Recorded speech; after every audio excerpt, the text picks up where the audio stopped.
What's the number one driver to buy a pair of jeans? The fit. And the second thing is the washing and the color and the softness in the material, the price, the availability. The list is long until 14 is something about sustainability, which is a sad discovery, I think. So we've been shouting about CO2 emission, less water usage, non-toxic dye, the whole enchilada. But nobody cares. People want a good pair of jeans that fits well. It's the eCommerce Master Plan podcast. Here to help you solve your marketing problems and grow your e-commerce business. Cutting through the hype to bring you inspiration and advice from the e-commerce sector and beyond. Here's your host, Chloe Thomas. Hello and welcome. It's great to have you here. Thank you for hitting play and choosing to listen to one of our inspiring guests. Before we get started, a quick thank you to Leslie Romelak, past guest of this show, for suggesting this brilliant guest to us. Thank you, Leslie. In this episode, we get to hear from one of the most sustainable fashion brands in the world who have worked out how to do circularity with denim, yes, jeans. And as a bit of a denim junkie myself, not only am I loving Bert's take on sustainability, customer segmentation, and how it fits into all parts of the business, I also love the fact we're talking about jeans. So, this is a super inspiring episode with lots of good practical tips and some very cool recommendations in the top tips section at the end as well. So, as always, listen to the end, everybody. Are you using Yotpo for your email and SMS campaigns? Then you will already know the great news that they're sunsetting their email and SMS service at the end of this year. I know it's not the news you wanted to hear this close to peak. Yay, let's move our email system. So to help you with all of that, over on the eCommerce Tech website, we are putting together a couple of blogs to help you to navigate it all and to turn this surprise into a brilliant move for your business. One that can even, or certainly has the potential to even increase your peak performance. To get the blogs, go to ecmp.info/Yotpo. That's YOTPO and ECMP. And there you can read my 4-step plan to make the most of the situation. And you'll also get a roundup of advice from email marketing experts about what you should do. So ecmp.info/Yotpo. If you're a podcast host, listen up, this one's for you. My name is Allie Jackson. I'm the host of Finding Mr. Height, a dating and relationship podcast that I've been doing for 4 years now, sharing my positive and practical approach to dating that's built on my own life experience. And I wanted to share another experience that I've had, my secret behind monetizing my show. It's called Red Circle, and I was just telling my colleague about how much I love their platform. With Red Circle, not only am I getting a seamless hosting experience, but I also love the support I receive in ad sales. It's not just typical ad sales either. It's targeted opportunities based on my show and my life. And the platform is super simple. You just set your preferences and Red Circle matches you with sponsors that align with your show. You can vet every opportunity and their platform gives you great analytics. More recently too, my Red Circle team has brought me opportunities outside of my podcast on social media to really augment the podcast partnerships, bring them full circle. I just can't recommend them enough. If you want to give it a try, go to redcircle.com to get your free trial. That's redcircle.com for a free trial. And now to introduce our special guest. Bert van Son is the founder at Mud Jeans, the first and only circular jeans company in the world. Founded in 2012, they've been a BCorp since 2013, selling via their Shopify store, their own store in Amsterdam, and over 250 stockists across Europe. Hello, Bert. Hello, Chloe. Good afternoon. Lovely to have you here on the show. How did you end up getting into the world of e-commerce and circularity? Well, I actually first ended up in the world of clothing 40 years ago. During that time, we shipped the goods from China and we made beautiful clothing to protect yourself and look good. And I've seen the clothing industry in my life changing from clothes that you wear to protect yourself and to look good, but to this fast fashion monster that we have today. And that's why I started this company 12 years ago. And so tell us a bit about Mud Jeans. You're in Amsterdam, you're selling globally, I believe. What does the team look like? Do you keep everything in-house? Do you outsource things? No, we do outsource things. For instance, logistics. So we have a logistic partner that mainly does our B2C part, but also delivering the stores, which is one of the complications that we have with them. Because most logistic partners are either very good at B2C and very fast, which is nice, and then cannot do the shop part. Or you have a logistic partner that's very good in the shop deliveries, but isn't fast enough for the web shop deliveries. So it's always a struggle actually there. That's one of the things we outsource.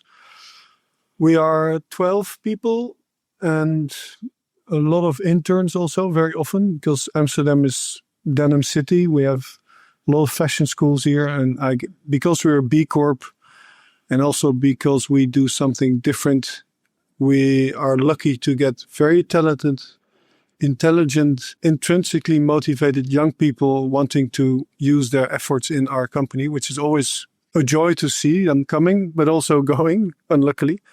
Most of the time, actually, this is the time of the year when we have to say goodbye to 6 or 7 interns, and 6 or 7 new interns are coming. This time, for instance, we have a girl from Philadelphia, United States, and I asked her, why do you come to us? And her answer was, well, you're the only company in the world that's doing this. And also Holland apparently is a front runner in circular industries or in circular fashion. So it's amazing always to see that. And it helps us keeping going also, this young enthusiasm and energy. Especially for me as an old man, that's always good to see. And I'm guessing that there must be a great part in that you are not re-educating people, but correctly educating people at the very beginning of their careers with what's possible in circularity, so they can go out and spread the gospel, as it were. No, it's the other way around. Really? They're correcting me. I learned from them. They're very motivated. You have to know they study this. The schools have changed, and they come up with a lot of ideas. And the reason they come to us is that I guess that they know and realize that we are open for new things and try. Every day we try to do better. And with that energy, we sometimes have great ideas coming in. Now, when I introduced you, I said you are the first and only circular jeans company in the world. What does circular mean to Mud? Is it about buyback schemes, leasing, rental? What does circular mean in your world? All of that. But the main thought is that we want to make jeans out of old jeans. And that means we find ways commercially to get back our old jeans. For instance, by leasing, but also by giving people a 10-euro discount when they send back their old jeans. We then ship those to Spain, where we work with a partner that does the refibering. Is that an English word? I think so. I think that works, yeah. Yeah, it's really tearing apart. First of all, getting rid of the metal parts, tearing apart the jeans in several different steps. There's videos on our YouTube channel showing this. We have to mix it still then with new organic cotton, and that's mechanically recycled cotton gives us the chance to use 40% old jeans. We call that post-consumer waste into our new jeans. That's sadly, we are the only one really doing this and are also being transparent about it because it's difficult. You have to do all the efforts to get back old jeans. You have to ship them to Spain, and you work with someone who's ready to use not only virgin material, but also old jeans. And it's always more difficult. It's actually the same, for instance, as in the plastic industry, where virgin material is a lot cheaper than recycled material. And that's the same case for us. Cotton is too cheap. And therefore, that's where the trouble starts. So our materials are more expensive. Then we also try not to use toxic materials for dyeing. So we use non-toxic indigo, for instance. We recycle the water we use at the plants. And the list is long. You can read it in our sustainability report. But back to the question, circularity means that I make jeans out of old jeans. And our dot on the horizon is that we want to make one day 100% new jeans out of 100% old jeans. Which is a problem of many different angles, from the fibre through to sourcing it in the first place. Because you mentioned about how for some unknown, it's illogical that virgin product is cheaper than recycled product.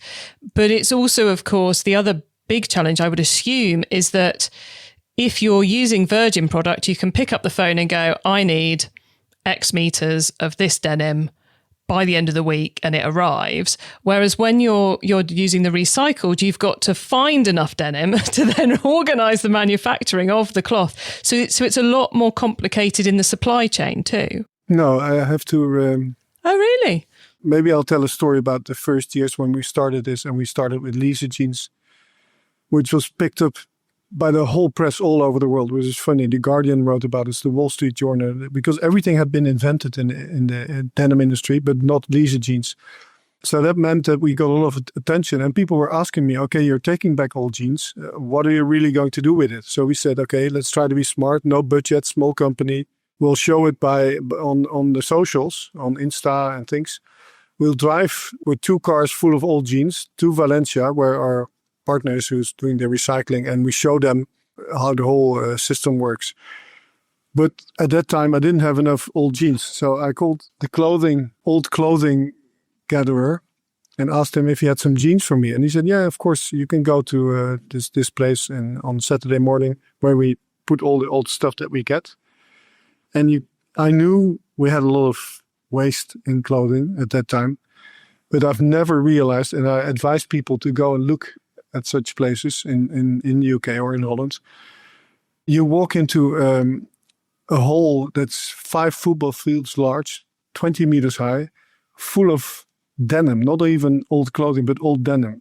It's already separated. It's unimaginable, the overproduction and the waste we have of clothing. We do not realize that, even me at that time.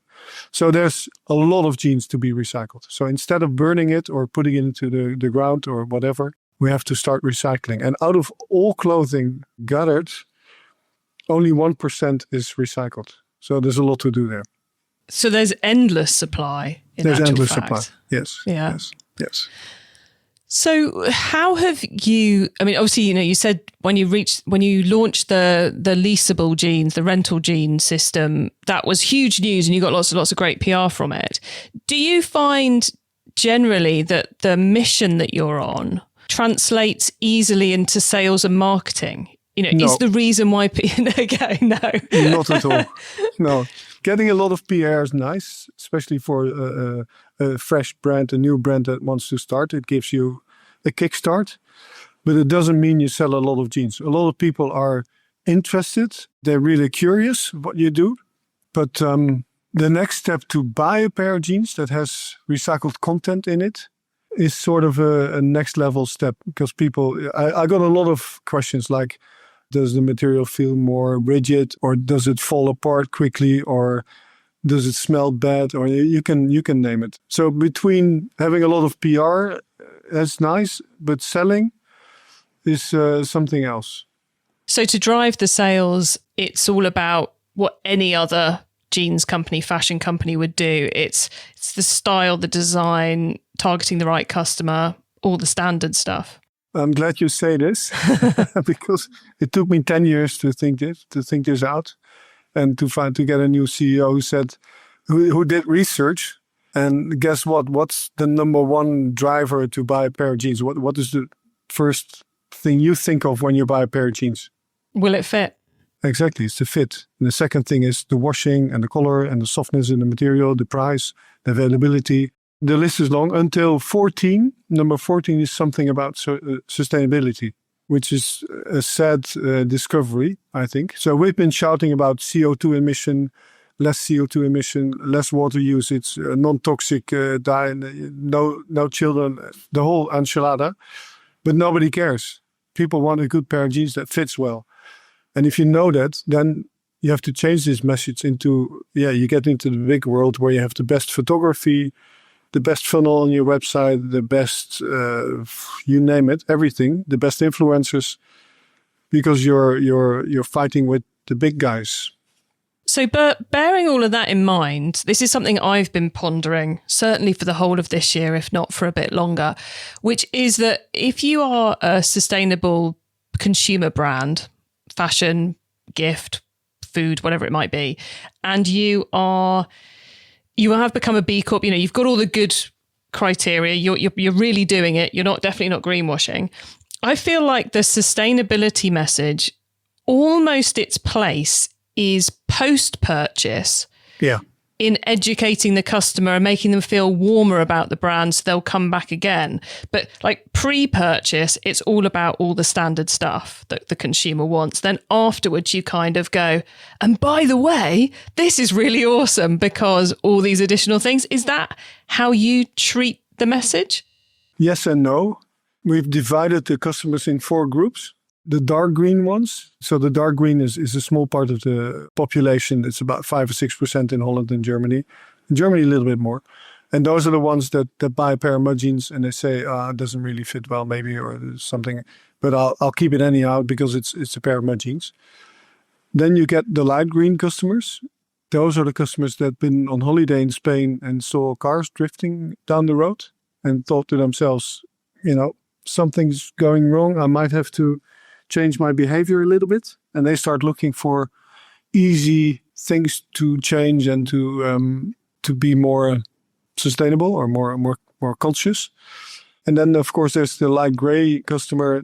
He doesn't care less, and the dark gray customer is against everything. So climate change is a hoax. So we are now, the dark green customers are our friends. They like us. They talk about us. They love us.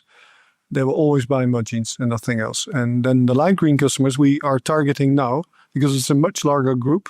Mm-hmm. They are, like you say, we want to catch them by really making the best jeans, and they'll find out from, hey, these guys are really doing everything. They tick every box, and I can be proud wearing those jeans and talk about it to my friends. So that's more or less what we try to do. That makes so much sense. And I love the fact you've color-coded your customer segments because it makes so much sense. As soon as you said the dark green ones, I said, I know what the dark green ones are. I know who they are. So if as e-commerce businesses, we're not going to change consumer behavior through our marketing, how do we go about fixing the vast, horrendous problem that is the e-commerce industry and its effect on the planet? Because it's not, fashion is pretty horrendous, but the whole industry has a part to play in fixing things. Absolutely. How do we do that? We first have to find out what's really happening. And sadly, when I started, I wanted to counter fast fashion, the H&Ms and the Zaras, and say, guys, this can be done better. And you don't need to make 52 collections each year. When I started, we made a winter collection and a summer collection, and I sort of could understand that. And then this smart guy came up with the idea to make autumn and spring collections, so you double your turnover. Today we have the fast fashion companies, but we have a bigger problem. That's the super fast fashion, like Shine and Temu.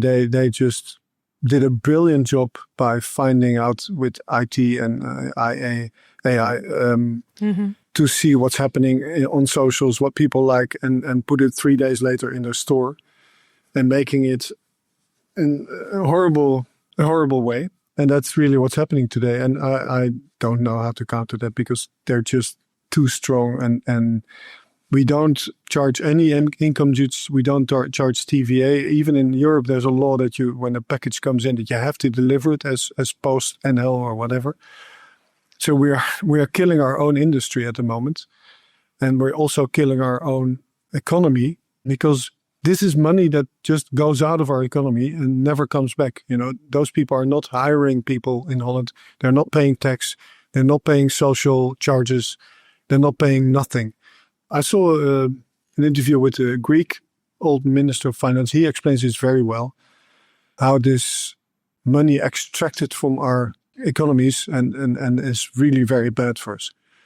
So it's a sad answer, I'm afraid. I don't know how to counter this because we can never beat them on being better IT. You have to become an IT company, I think, if you want to be today good online.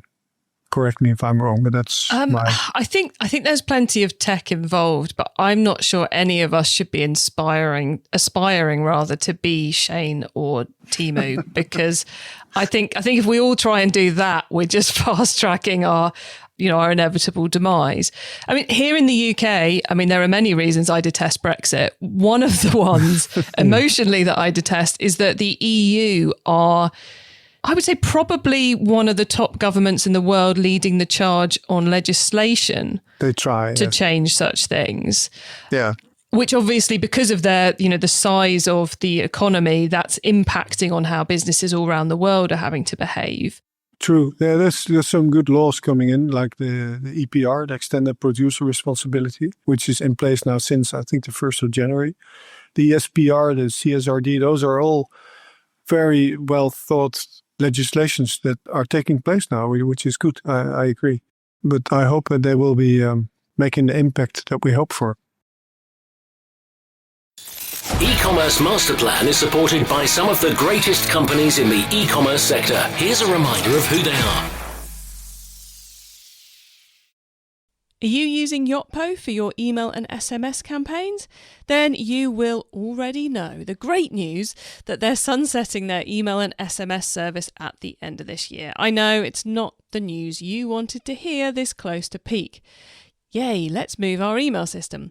So to help you with all of that, over on the eCommerce Tech website, we are putting together a couple of blogs to help you to navigate it all and to turn this surprise into a brilliant move for your business.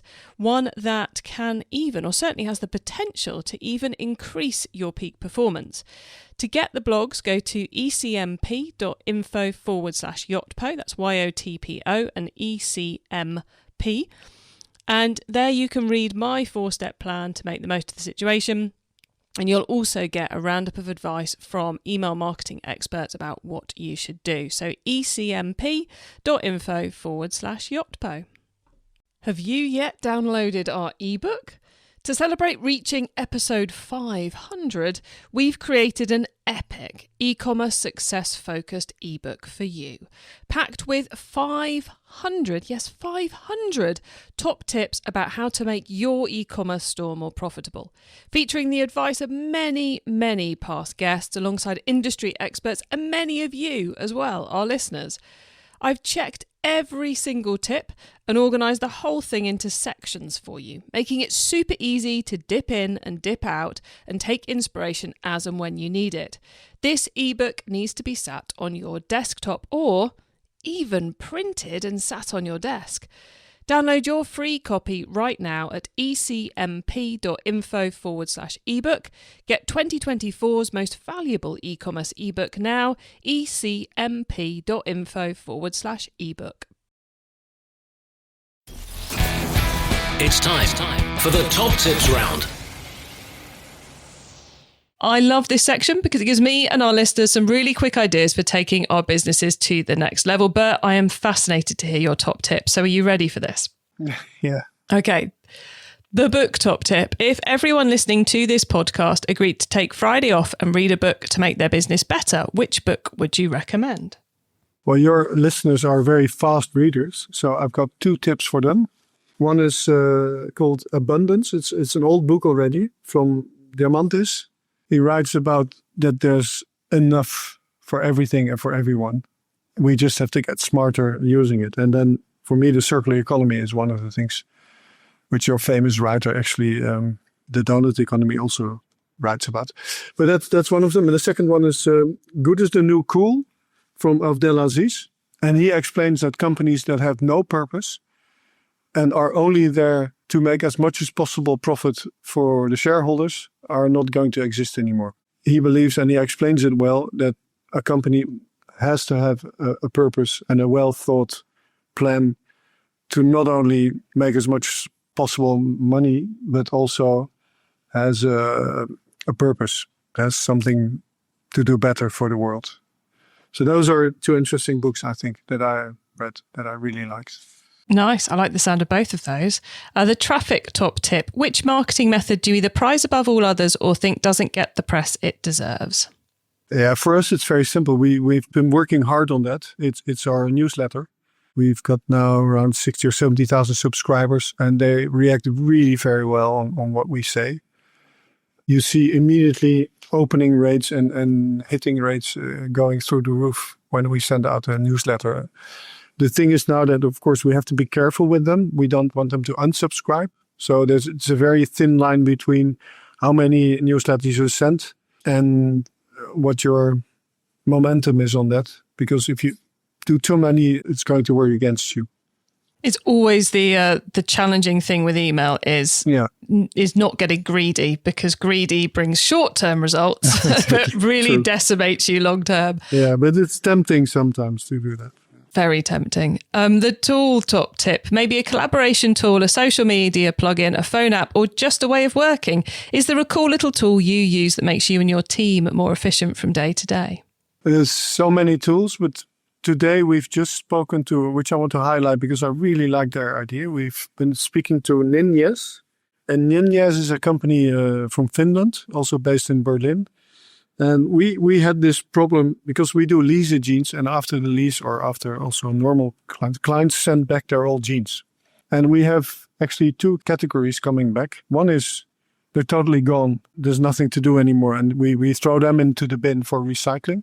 But of course, we try to follow the R letter. I don't know if you're familiar with the R letter. No. The Dutch government use. Well, the R letter is for us, it's like, where do you start? It's reduce. So buy less, rethink. Think about what you buy. Everything you buy is a vote for something. Refurbish, repair, something. And then the last one actually in a row is recycle. So we want to be higher on the R letter by selling secondhand jeans. And we didn't have a real good solution. Of course, we can do it we have one store in Amsterdam. But these people have a very good solution, which is on the back end a complicated system to get people back to our site, but where you can buy our secondhand jeans. And we get promotion through them. We also have a source of income. And it leads people again to our website with a voucher to buy a new pair of jeans with a heavily discounted code. Nice. So Ninjas is for me a great company doing this. And we're going to start with them. Actually, it's new. How are we spelling that? NinYes. Yep. Nice. One for us all to go and have a look at. Love to hear how you get on with that, Bert. And then the carbon top tip. What's your favourite way to reduce the carbon footprint of an e-commerce store? First of all, we try to use as less as possible energy that we can. And there are tricks for that also. But that's one part. The other part is we work together with Just Dig It. I don't know if you know them. Nope. And they do bunch. They dig holes in Africa. Their slogan is, if we can heat up the planet, we can also cool it down. And by making the soil green again and by getting leaves and trees again on it changes everything. So for every old jeans returned, we plant a tree or dig a bund together with Just Dig It. You can visit their website to see how they work. Very cool. I haven't heard of them, so I will go and check them out after this. That was Just Dig It, and then brilliant. But it has been fascinating chatting with you. Before we say goodbye, could you please let listeners know where they can find you and Mud Jeans if they want to go and check out your products? There's one store in London that sells it, 69B. It's a small store, but they're really a great partner of ours. Of course, online, you can order your jeans, and I would like to give to your listeners the discount code to get them really into Mud Jeans. So that's Walk the Talk. I hope you can put that in the chat also for them. We will add Walk the Talk there for them. What does the Walk the Talk code get them? 20%. Ooh. And if you go to Amsterdam, you would do me a great favor if you go visit our store. We're very proud. We have all sizes, all models, all colors there. So the choice is enormous. And I'm definitely sure that you will find your best jeans ever in our store. It's in the center of Amsterdam. Brilliant. Thank you so much for that, Bert. And thank you so much for being on the podcast. It's been brilliant chatting with you. Thank you. And thank you for having us.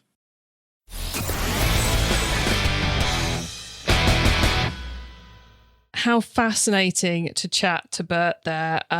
I love his almost brutal honesty with my question about, does the sustainability help you at customers? No, Chloe, stop asking the question. It's just a straightforward no. Love that. And I really do love their color-coded customer segmentation. And it's super simple segmentation, isn't it? We all get in a knot, in a twist about trying to work out our personas. But you hear the ones he ran us through, dark green to dark grey. And it's like, well, obviously, that makes complete sense for their business. It's super simple, super easy to identify.